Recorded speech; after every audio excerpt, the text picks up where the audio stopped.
करायचा, पण तो नवीन पद्धतीने पाढा तयार करायचा आणि एकदम सोपी पद्धत आहे. तर ते आपण आज शिकूया.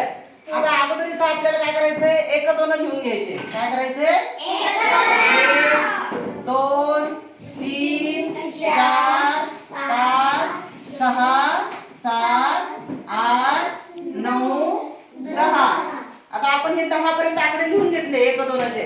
आता काय करायचंय, याच्या पुढची संख्या लिहायची मोजून. 1 2 2 च्या पुढं परत मोजायचे. 3 4 5 6 7 9 10 11 12 13 14 15 16 17 19 20. पहा आपण काय केलं, 1 च्या पुढं 2 मोजले तर 2 लिहिले, 2 च्या पुढं 3 4 असं मोजत आपण लिहिले.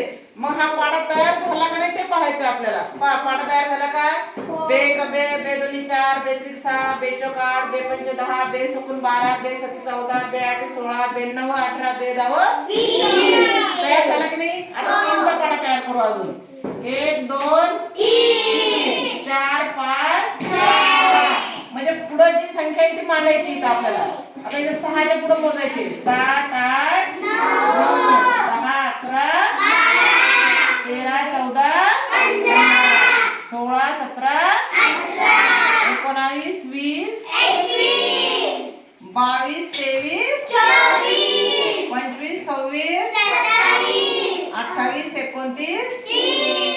पहा अशा पद्धतीने हा 3चा पण पाढा तयार झाला.